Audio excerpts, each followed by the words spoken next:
क्या आपने कभी सोचा है कि 90% से अधिक ट्रेडर्स कमोडिटी मार्केट में ट्रेडिंग करके सफल नहीं हो पाते हैं? इसका क्या कारण हो सकता है? सबसे बड़ा कारण है कि प्रॉपर तरीके से एनालिसिस ना करना। एक चीज आपको हमेशा याद रखनी है कि मार्केट्स के रिटर्न कभी भी गारंटीड नहीं होते हैं, लेकिन अगर आप प्रॉपर तरीके से रिसर्च करते हैं, एनालिसिस करते हैं, तो आपको एक एज मिलता है। बट उसके बावजूद भी गारंटी नहीं होती है, और इसीलिए रिस्क मैनेजमेंट को इग्नोर नहीं किया जा सकता। कमोडिटी ट्रेडिंग में एक ही टाइम फ्रेम पे ट्रेड करना सबसे कॉमन गलती होती है, और इसी वजह से एंट्रीज लेट होती है, और या फिर गलत जगह पे होती है। स्टॉप लॉस हिट हो जाते हैं, या फिर ट्रेंड के अगेंस्ट में ट्रेड हो जाता है। आज हम पूरा एजुकेशन फर्स्ट एपिसोड कर रहे हैं। नो मार्केट आउटलुक, सिर्फ फ्रेमवर्क। हम देखेंगे कि मल्टीपल टाइम फ्रेम एनालिसिस आपको कैसे क्लियर नैरेटिव देता है, मंथली से बिग पिक्चर ट्रेंड, वीकली से स्ट्रक्चर एंड जोन्स, और डेली से एग्जीक्यूशन के लिए रेडीनेस। इस अप्रोच के बिना प्राइस एक्शन हाफ स्टोरी ही रहता है। आपका फोकस मार्केट में प्रोसेस पे होना चाहिए, ना कि आउटकम पर। What you will learn in this video, इस वीडियो के एंड तक आप सीखेंगे। नंबर वन, ट्रेंड को ऑब्जेक्टिवली कैसे रीड करना, higher highs higher lows versus lower highs lower lows. Number two, static support and resistance, जिसके लिए हम हॉरिजेंटल लाइंस आपको डेमो द्वारा सिखाएंगे कि किस तरह से हॉरिजेंटल लाइंस खींची जाती है। Plus dynamic support and resistance, moving average का इस्तेमाल, जैसे EMA 21, EMA 55, SMA 200, SMA 233 को कॉन्फ्लुएंस के रूप में यूज करना। Number three, technical value zones, कैसे मार्क करें जहां risk to reward ratio improve हो सकता है। Number four, trend lines and chart patterns को लोकेशन फर्स्ट माइंडसेट से साथ में वैलिडेट करना, क्योंकि मार्केट में अगर आपने चार्ट पैटर्न आइडेंटिफाई कर लिया, लेकिन कॉन्टेक्स्ट अगर सही नहीं है, तो वो चार्ट पैटर्न का कोई मीनिंग नहीं निकलता। Why MTF matters, core idea आज के सेशन का। सिंगल टाइम फ्रेम पर कैंडल देखने से नॉइज बहुत होता है। मंथली टाइम फ्रेम बताता है कि प्राइमरी टाइड क्या है, बुल, बेयर या रेंज। वीकली टाइम फ्रेम देता है की swing highs and lows, major support and resistance zones, pattern का कॉन्टेक्स्ट। और डेली चार्ट देता है एग्जीक्यूशन के क्यूज, क्योंकि तब तक आप टॉप डाउन अप्रोच के माध्यम से प्राइस एक्शन को फाइन ट्यून कर पाते हैं। Impulsive versus pull back, candle confirmation, RRR mapping, जब ये तीनों चीजें अलाइन होती हैं, जैसे monthly up, weekly higher low retest, daily पर रिजेक्शन या एनगल्फिंग, तब ट्रेड की प्रोबेबिलिटी और क्लैरिटी दोनों इंप्रूव होता है। इसी को हम कॉन्फ्लुएंस कहते हैं। तो आज हम कौन से टूल्स इस्तेमाल करेंगे? हम आज गोल्ड XAU USD और सिल्वर XAG USD के इंटरनेशनल चार्ट के साथ में MCX गोल्ड और MCX सिल्वर पर दोनों में देखेंगे, और आपको मैं एक डेमो दूंगा। तो चलिए दोस्तों, चार्ट्स पे चलते हैं, जहां पर मैं ये चार कमोडिटी के ऊपर में आपको प्राइस एक्शन एक्सप्लेन करूंगा, अलग अलग टेक्निकल स्टडीज को एक्सप्लेन करूंगा। ध्यान से सुनिएगा। सबसे पहले आप मंथली चार्ट को ओपन कीजिए, जैसे मैंने अभी ओपन किया है XAU USD गोल्ड स्पॉट का प्राइस चार्ट डॉलर के अगेंस्ट में। अब यहाँ पे प्राइस एक्शन के हिसाब से क्या समझ में आ रहा है कि ये एक डाउन ट्रेंड मूव की शुरुआत हुई थी, और इसके बाद में एक राउंडिंग बॉटम पैटर्न बना है। तो सबसे पहले हिस्टोरिकल प्राइस एक्शन पे हम एक हॉरिजेंटल लाइन खींचते हैं। ये देखिए, मैंने एक हॉरिजेंटल लाइन खींची। अब आपको समझ में आ रहा है, प्राइस ने यहाँ रेजिस्टेंस लिया, यहाँ रेजिस्टेंस लिया, यहाँ रेजिस्टेंस लिया, यहाँ रेजिस्टेंस लिया। एक बात और क्या समझ में आ रही है कि इस जगह पे क्लोजिंग बेसिस पे तो ब्रेकआउट हुआ, बट डिसाइसिव ब्रेकआउट नहीं हुआ था। तो हमें एक और हॉरिजॉन्टल लाइन खींचनी पड़ेगी ताकि मार्केट नॉइजेस को भी हम कंसीडर कर सकें। अब ये देखिए, मैंने एक और हॉरिजॉन्टल लाइन खींची, इससे हमें क्या मिला, ये सप्लाई एरिया मिला। इस जगह पे रिटेल ट्रेडर्स जो होते हैं वो फंस जाते हैं और गलत जगह पे एंट्री ले लेते हैं। यहाँ पे जाके इसका डिसाइसिव ब्रेकआउट हुआ और इसके बाद में आप देखिए एक मासिव इंपल्स का फॉर्मेशन हुआ। अगर रीसेंट टाइम के स्ट्रक्चर को देखें तो क्या हम कुछ और हॉरिजॉन्टल लाइन खींच सकते हैं? तो यहाँ पर देखिए, प्राइस ने पिछले 3 महीने तक मल्टीपल रिजेक्शन दिखाए हैं। तो क्या यहाँ पे मोस्ट रेलेवेंट लाइन क्या हो सकती है? एक तो मोस्ट रेलेवेंट लाइन, ये मैंने एक हॉरिजॉन्टल लाइन खींची, और एक मोस्ट रेलेवेंट लाइन है जिसके नीचे में प्राइस क्लोज नहीं हुई है। तो ये एरिया है जहाँ प्राइस बार बार रिजेक्ट हो रही है। आप देख सकते हैं कि यहाँ पर मई 2025 में एक स्पिनिंग टॉप बना जो करीब करीब डोजी जैसा था। उसके बाद क्या बना जून में बना शूटिंग स्टार, फिर बना एक और शूटिंग स्टार जुलाई 2025 में। अब यहाँ पर कुछ मूव होता हुआ नजर आ रहा है। क्या यहाँ पर हम कुछ और प्राइस एक्शन समझ सकते हैं? मार्केट में जितने प्राइस एक्शन रिदमिक होंगे उतना बेहतर हमारी एनालिसिस का आउटकम आ सकता है। यहाँ देखिए राउंडिंग पैटर्न है, हम सभी जानते हैं कि इसकी प्रोजेक्शन करते हैं तो कैसे करते हैं, ये डेप्थ को मेजर करते हैं और ब्रेकआउट पॉइंट से हम प्रोजेक्ट कर देते हैं।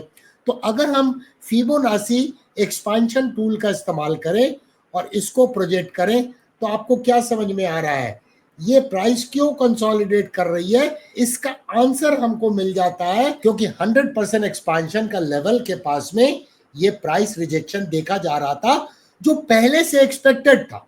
टेक्निकल स्टडीज के अनुसार अगर हमने सराउंडिंग बॉटम पैटर्न का प्रोजेक्शन किया है फिबोनाची एक्सपेंशन टूल का इस्तेमाल करके, तो इस जगह पे एक्सपेक्टेड था कि प्राइस में लॉस ऑफ मोमेंटम होगा।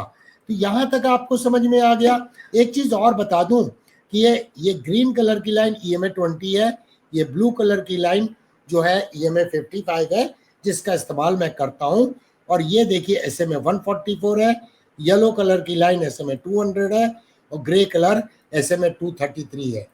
अब बढ़ते हैं वीकली चार्ट में, और भी पिक्चर क्लियर होती है कि प्राइस कितने दिनों से ये कंसोलिडेट कर रही है। क्लियर हुआ? और यहाँ पर प्राइस EMA 21 को रिस्पेक्ट कर रही है, उसके नीचे अभी तक ब्रेकडाउन नहीं हुआ है, मतलब ब्रॉडर ट्रेंड जो है अभी इंटैक्ट है। यहाँ पे अगर देखें तो इसके पहले भी प्राइस ने रिस्पेक्ट किया था EMA 21 पे, यहाँ भी रिस्पेक्ट किया था, तो ये पिवट हुआ। अगर हम ये दो पिवट को, या इसके पहले भी पिवट है, यहाँ भी देखिए EMA 21 पे सपोर्ट है इस जगह पे, तो अगर ये पिवट्स को हम इस्तेमाल करें तो हम एक ट्रेंड लाइन खींच सकते हैं।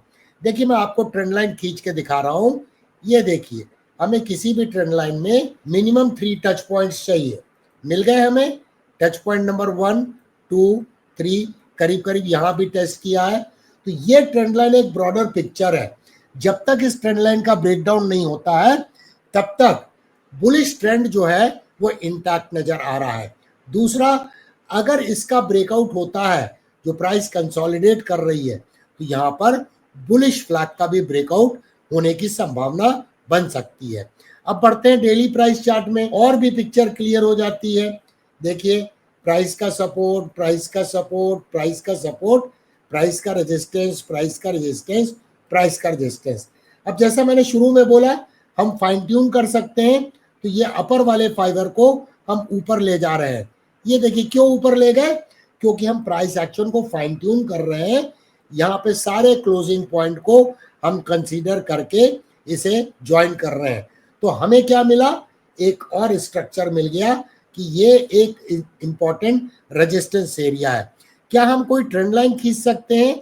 ये देखिए मैंने एक ट्रेंड लाइन खींची, क्या इंडिकेट करती है? हायर लोज का मार्केट स्ट्रक्चर, प्राइस का सपोर्ट, प्राइस का सपोर्ट, प्राइस का सपोर्ट, प्राइस का सपोर्ट, यानी अगर इसका ब्रेकआउट होगा तो यहाँ पे क्या मिलेगा आपको, एक तो मिलेगा आपको असेंडिंग ट्रायंगल का ब्रेकआउट जो कि एक बुलिश सिग्नल होता है। इसके अलावा प्रायर इंपल्स वेल डिफाइंड है तो इसका ब्रेकआउट होगा, तो ये बुलिश फ्लैग का भी ब्रेकआउट होगा, ये बहुत इंपॉर्टेंट है। इसका मतलब हमें ट्रेड सेटअप के लिए चार्ट पे अलर्ट सेट करना है ये हॉरिजॉन्टल लाइन के ऊपर में, क्योंकि इसका ब्रेकआउट तय करेगा कि गोल्ड के प्राइस में मोमेंटम आएगा अथवा नहीं आएगा। अब हम देख रहे हैं एक्सएजी यूएसडी के प्राइस चार्ट को, यानी सिल्वर अगेंस्ट यूएस डॉलर। यहां देखिए एक मासिव, ये ऑल टाइम हाई था, मासिव डाउन ट्रेंडिंग मूव। यहां कैसा स्ट्रक्चर बना, double bottom rather triple bottom है, जिसका ये अपेक्स था, जिसका यहाँ ब्रेकआउट हुआ, और जब थ्रो बैक हुआ तो प्राइस ने नेकलाइन एरिया के आसपास में सपोर्ट लिया, जहां पे मूविंग एवरेज के भी सपोर्ट थे। तो यहाँ पे क्या एक्सपेक्टेड था, ये एक सपोर्ट एरिया है, एक और यहाँ पे लाइन खींचे तो ये एक रेजिस्टेंस था, तो सपोर्ट है। तो देखिए ये जोन हमने ड्रॉ किया और इस जोन से सपोर्ट लेके प्राइस ने बाउंस बैक किया। तो हम कैसे हॉरिजॉन्टल लाइन खींच सकते हैं, एक तो हॉरिजॉन्टल लाइन हम खींच सकते हैं इस जगह पे, ये देखिए। दूसरी हॉरिजॉन्टल लाइन हम खींच सकते हैं इस जगह पे, ये देखिए। इस जगह पे रेजिस्टेंस था, रेजिस्टेंस था, रेजिस्टेंस था, रेजिस्टेंस था। तो ये जोन हमें मिल गया जहां पे जब ये करेक्शन हो रहा था तो हम आशा कर सकते थे, गारंटी कुछ भी नहीं है, आशा कर सकते थे यहाँ पे सपोर्ट लेगी प्राइस, क्योंकि इस जोन में SMA 200 और SMA 233 का भी समावेश है। अब यहाँ पर हम ट्रेंड लाइन भी एक खींच सकते हैं, ये देखिए मैंने एक ट्रेंड लाइन खींची। ये ट्रेंड लाइन क्यों इंपॉर्टेंट है, क्योंकि इसमें मल्टीपल टच पॉइंट्स है, प्राइस का सपोर्ट, प्राइस का सपोर्ट, प्राइस का सपोर्ट और प्राइस का सपोर्ट। तो ये ट्रेंड लाइन एक डायनेमिक सपोर्ट के रूप में काम कर रही है। कुछ और हॉरिजॉन्टल लाइन क्या हम खींच सकते हैं, ये देखिए मैंने ये हॉरिजॉन्टल लाइन खींची। क्यों इंपॉर्टेंट है, क्योंकि प्राइस इस लेवल को ब्रीच नहीं कर पा रही थी, अल्टीमेटली यहाँ पर इसका डिसाइसिव ब्रेकआउट हुआ। अब हम रेजिस्टेंस जोन को मार्क करते हैं, ये देखिए मैंने एक हॉरिजॉन्टल लाइन खींची और एक और मैं हॉरिजॉन्टल लाइन खींच रहा हूँ जो करीब ऑल टाइम हाई है। अब इसका हमें ये प्राइस का रिजेक्शन है, क्योंकि ये मासिव इंपल्स के बाद यहीं से तो गिरावट चालू हुई थी, तो इस जगह पे बड़ा इंपॉर्टेंट है। आप देखिए इस बेरिश कैंडल का ये करीब करीब मीडियन है जहां से प्राइस पहले रिजेक्ट हुई है, ये हमें मिल गया लॉन्ग टर्म सप्लाई जोन, और इसका ब्रेकआउट अगर हो जाएगा तो एक मासिव राउंडिंग बॉटम का ब्रेकआउट होगा। क्लैरिटी आई दोस्तों। अब अगर हम वीकली प्राइस चार्ट में देखें तो क्या हम ट्रेंड लाइन को फाइन ट्यून कर सकते हैं, चलिए हम फाइन ट्यून करते हैं। हम एक और ट्रेंड लाइन ऐसे खींच सकते हैं। ये ट्रेंड लाइन क्यों इंपॉर्टेंट है, क्योंकि प्राइस का यहाँ सपोर्ट है, यहाँ सपोर्ट है और यहाँ सपोर्ट है, यानी ये दो ट्रेंड लाइन के बीच का जोन एक सिग्निफिकेंट जोन है डिमांड एरिया के रूप में। और EMA 55 यहाँ देखिए एक कॉन्फ्लुएंस है। क्या फर्दर हम कॉन्फ्लुएंस निकाल सकते हैं, तो उसके लिए हमें प्राइस एक्शन के अनुसार एक हॉरिजॉन्टल लाइन खींचनी पड़ेगी। ये देखिए मैंने हॉरिजॉन्टल लाइन खींची। ये क्यों इंपॉर्टेंट है, क्योंकि ये प्राइस का रेजिस्टेंस था, प्राइस का रेजिस्टेंस था। इस पीरियड में एक रेंज बाउंड ट्रेडिंग हो रही थी जिसका यहाँ पर डिसाइसिव ब्रेकआउट हुआ। तो अगर थ्रो बैक होता है तो ये ट्रेंड लाइन यहाँ मिल रही है, EMA 55 मिल रहा है, EMA 21 मिल रहा है, वॉल्यूम वेटेड मूविंग एवरेज भी मिल रहा है। तो ये जोन जो है ये इसका इंपॉर्टेंट डिमांड एरिया निकल के आ गया। मार्केट में जब भी आप कमोडिटी मार्केट में ट्रेड करते हैं तो सबसे इंपॉर्टेंट क्या है, डिमांड एंड सप्लाई जोन। हम एक और ट्रेंड लाइन खींच सकते हैं, ये देखिए मैंने एक और ट्रेंड लाइन खींची। ये ट्रेंड लाइन क्या इंडिकेट करती है कि शॉर्ट टर्म में ये ट्रेंड लाइन बड़ी इंपॉर्टेंट है जो डायनेमिक सपोर्ट में काम कर रही है। प्राइस का सपोर्ट, प्राइस का सपोर्ट और ये प्राइस का सपोर्ट है। तो चलिए बहुत सारी चीजें आपने सीख ली होंगी। अब डेली प्राइस चार्ट में देखते हैं। तो डेली प्राइस चार्ट में हम क्या देख रहे हैं कि यहाँ पर मार्केट स्ट्रक्चर जो है higher highs and higher lows का है। तो इसका मतलब ट्रेंड का स्ट्रक्चर क्या है, बुलिश है। EMA 21 EMA 55 के ऊपर है, EMA 55 SMA 144 के ऊपर है, SMA 144 का स्लोप इंक्लाइनिंग अप है और प्राइस जो है सारे क्रिटिकल मूविंग एवरेजेस के ऊपर इंक्लूडिंग SMA 200, SMA 233 के ऊपर में ट्रेड हो रही है। यानी इस जगह पे अगर ध्यान से देखें तो एक सिग्निफिकेंट प्राइस एक्शन समझ में आ रहा है। अगर मैं हॉरिजॉन्टल लाइन खींचूं तो ये सिग्निफिकेंट लाइन थी, यहाँ पर रेजिस्टेंस था, फिर यहाँ रेजिस्टेंस है, यहाँ रेजिस्टेंस है, तो इसका ब्रेकआउट होता हुआ नजर आ रहा है। तो ये ट्रेड सेटअप के लिए बड़ा इंपॉर्टेंट है। क्या यहाँ पर कुछ और हम खींच सकते हैं? तो आपको मैं एक ट्रायंगुलर पैटर्न खींच के दिखाता हूं। ये देखिए, ये क्या नजर आ रहा है आपको कि एक सिमेट्रिकल ट्रायंगल का भी ब्रेकआउट है जो प्रायर इंपल्स का बुलिश फ्लैग भी हो सकता है। अब सिमेट्रिकल ट्रायंगल क्या इंडिकेट करता है कि ये बायलैटरल चार्ट पैटर्न है, ब्रेकआउट हुआ है, बहुत सिग्निफिकेंट है। इसके अलावा क्या इंपॉर्टेंट है, इसका बेस जो है बहुत वेल डिफाइंड है, वर्टिकल बेस है। जितना अच्छा ट्रायंगुलर पैटर्न का बेस होगा उतना उसके सफल होने के चांसेस बढ़ जाते हैं। अब जैसी एनालिसिस हमने अभी गोल्ड एंड सिल्वर में की, वैसे ही आप MCX के ऊपर में कर सकते हैं। यहाँ देखिए, मैं हॉरिजॉन्टल लाइन खींचता हूँ, इस जगह पे एक इंपॉर्टेंट अपॉर्चुनिटी आई थी और इस जगह पे इंपॉर्टेंट क्या था, ट्रेंड लाइन से पता लगेगा। ये देखिए हायर लोस का मार्केट स्ट्रक्चर है, तो यहाँ पर इस राउंडिंग पैटर्न का भी ब्रेकआउट था, हायर लोज मार्केट स्ट्रक्चर था और ये नेक लाइन एक सपोर्ट के रूप में काम कर रही थी। और उसके बाद देखिए गोल्ड ऊपर चला गया।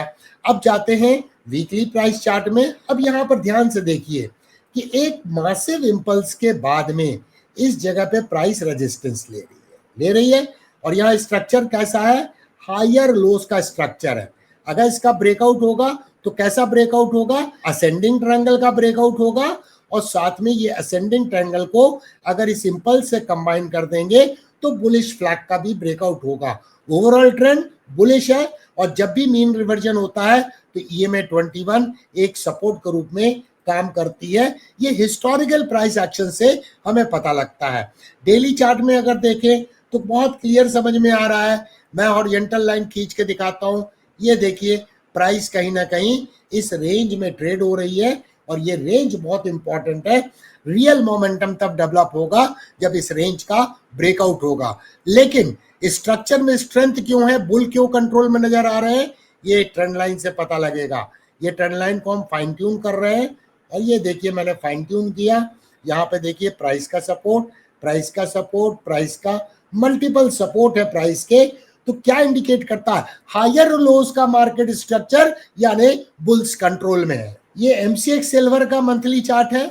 यहाँ भी हम हॉरिजॉन्टल लाइन खींच सकते हैं, प्रोसेस बिल्कुल सेम रहेगी। आप कोई भी चार्ट की एनालिसिस करें प्रोसेस सेम रहेगी। ये एरिया क्या था, एक सप्लाई एरिया था। इसको और हम शैडोज को भी कंसीडर कर रहे हैं ताकि मार्केट नॉइजेस को भी हम समझ सकें। यह बार बार एरिया था जहां प्राइस रिजेक्ट हो रही थी। इसका यहाँ पे डिसाइसिव ब्रेकआउट हुआ और यहाँ पर एक राउंडिंग पैटर्न का डिसाइसिव ब्रेकआउट हुआ है, वो भी लंबे कंसोलिडेशन के बाद, यानी ब्रेकआउट हेल्दी नजर आ रहा है। वीकली चार्ट में अगर देखें तो और क्लियर हो जाता है। ये प्राइस का रिजेक्शन, प्राइस का रिजेक्शन और इसके बाद जब ब्रेकआउट हो गया तो प्राइस ने इस जोन को, जो पहले रेजिस्टेंस था, वो सपोर्ट के रूप में काम कर रहा है। यहाँ पे और क्या ब्रेकआउट है, यहाँ पे मल्टीपल बॉटम है जिसका अपेक्स है, इसका भी ब्रेकआउट है। तो कई चीजें सिग्नल मिलती हैं प्राइस एक्शन एनालिसिस के अनुसार, टेक्निकल स्टडीज के अनुसार। ये डेली चार्ट में अगर हम इसे देखें तो क्या यहाँ पर हम कोई ट्रेंड लाइन खींच सकते हैं? तो देखिए मैं ट्रेंड लाइन खींचने की कोशिश कर रहा हूँ। ये देखिए ट्रेंड लाइन कितनी इंपॉर्टेंट ट्रेंड लाइन है। प्राइस का सपोर्ट, प्राइस का सपोर्ट, प्राइस का सपोर्ट, प्राइस का सपोर्ट, प्राइस का सपोर्ट। तो जितने ज्यादा टच पॉइंट्स होंगे वो ट्रेंड लाइन को वैलिडेट करता है कि वो डायनेमिक सपोर्ट के रूप में काम कर रही है।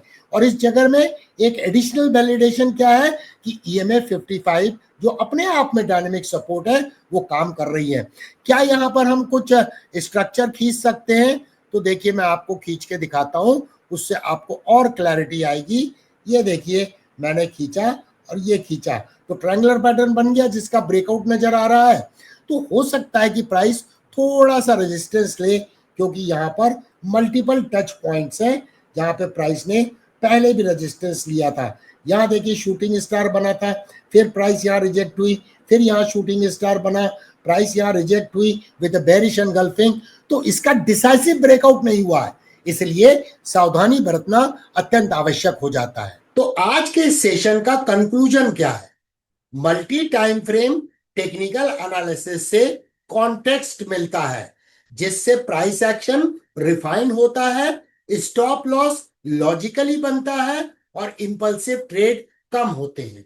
जितना आपको अलग अलग technical studies, technical indicators, candlestick patterns, synthesized candlestick patterns, chart patterns etcetera का नॉलेज होगा, आप बेहतर तरीके से कॉन्फ्लुएंस की स्टडी कर पाओगे। विजिट कीजिए जीरो टू हीरो प्लेलिस्ट हमारे मेन चैनल डीके सिन्हा के ऊपर में and start learning today. Learning never stops with DK Sinha.